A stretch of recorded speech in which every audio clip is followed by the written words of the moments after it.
আসসালামু আলাইকুম ভিউয়ার্স, মৌসুমী কিচেনে আপনাদের সবাইকে স্বাগতম। অনেকদিন পর আবারও একটা ভিডিও নিয়ে চলে আসলাম। সেটা হলো ডিম, আলু এবং বেগুন দিয়ে রান্না। যেটা অপছন্দের কিছুই নেই, অনেকেই এটা খুব বেশি পছন্দ করে। শুধু পছন্দ নয়, খুব বেশি পছন্দ করে। আর কেউ কেউ একটু ডিমটাও পছন্দ করেন, কিন্তু বেশিরভাগ ক্ষেত্রে পছন্দ করেন। তাই আমি এই ইউনিক রেসিপিটি নিয়ে এসেছি, যে ডিম, আলু এবং বেগুন দিয়ে কিন্তু রান্না করলে খুব অসাধারণ লাগে, কোনো অংশে স্বাদে কম লাগে না। চলেন, আমি ভিডিওটি লম্বা করব না, তাই আমি ভিডিওটি শুরু করব। আপনারা দেখতেই পাচ্ছেন রান্নাটা কত লোভনীয় হয়েছে। চলেন, আমি দেরি না করে রান্নাটা শুরু করে দিই। আমি একটা কড়াই দিয়ে দিয়েছি, কড়াইটা কিন্তু গরম করে নেব। পানিটা থাকলে পানিটা খাওয়িয়ে আমি এখানে তেল দিয়ে দেব। তেলটা একটু গরম করেই এর মাঝে আমি 4টা সিদ্ধ ডিম দিয়ে দেব।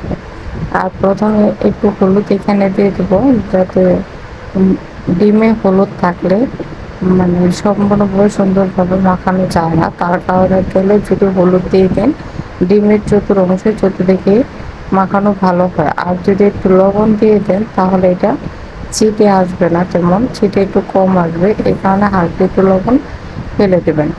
আর অবশ্যই ডিমগুলো একটু করে মানে সিদ্ধ করে দেবেন বা একটু কেটে দেবেন, তাহলে কোনো ভয় নেই কোনো অংশে।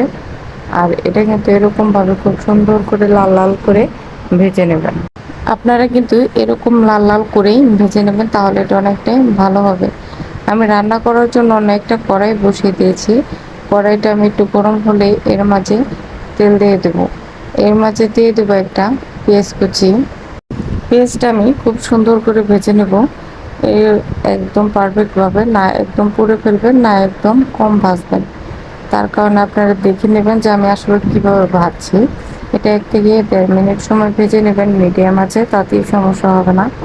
দেখেন, এটা কিন্তু আমার ভাজা প্রায় হয়নি, কিন্তু এর মাঝে এখন দিয়ে দেবো পেঁয়াজ ও রসুন বাটা। আমি অল্প পেঁয়াজ এবং অল্প রসুন বাটা অ্যাড করেছি। এখন আমি এটাও তেলের মধ্যে খুব সুন্দর করে একটু ভেজে নেব, যাতে পেঁয়াজ রসুনের গন্ধটা না থাকে। গন্ধ থাকলে কিন্তু ভালো লাগে না, তরকারিটা অন্যরকম সেন্ট করে। তার কারণে এটা হালকা একটু ভালোভাবে ভেজে নিলে ওই সেন্টটা আর করে না। পরে যদি না যায়, যাতে মরিচ টরিচ দিলে পরে না যায়, তার কারণে আমি এখানে অল্প একটু পানি দিয়ে খুব সুন্দরভাবে রেখে দিলাম। এখন দিয়ে দেবো 1 চামচ মরিচের গুঁড়া, হাফ মানে 1 চামচ একটু কম ধনিয়া গুঁড়া, আর হাফ চামচ হলুদের গুঁড়া, আর দিয়ে দেবো স্বাদ মতো লবণ। স্বাদ মতো লবণ দিয়ে আমি এটা খুব সুন্দরভাবে নেড়ে কিছুক্ষণ কষিয়ে নেব। না কষালে কিন্তু ভালো লাগবে না তরকারি, যে কোনো জিনিসই।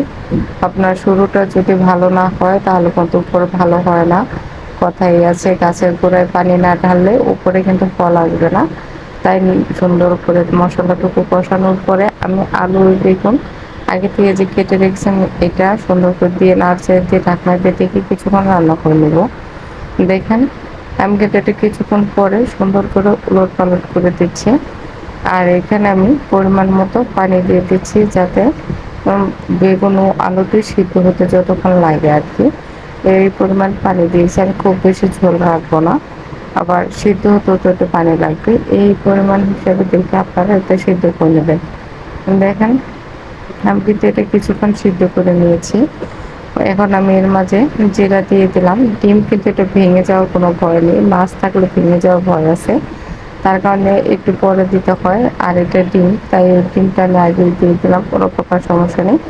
এখন আমি এটা ঢাকনা দিয়ে ঢেকে পুরোটা সুন্দর করে রান্না করে নেব।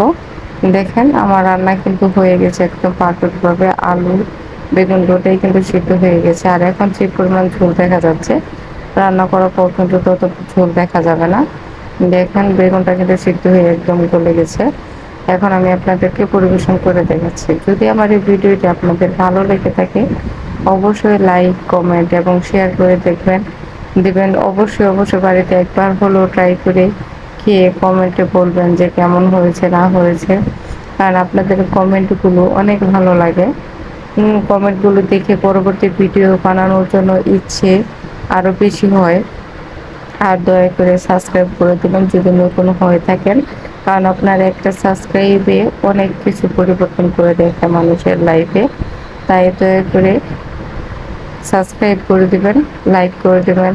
আর কেমন লাগলো ভিডিওটি অবশ্যই কমেন্ট করবেন। এইসব করতে তারা আপনাদের টাকা পয়সা লাগে না, কিন্তু এইসব করলে একটা মানুষের প্রফুল্লতা, জীবন, লাইফ সব কিছুই পরিবর্তন হয়। তাই প্লিজ এটি করে দেবেন। সবাই ভালো থাকবেন, সুস্থ থাকবেন।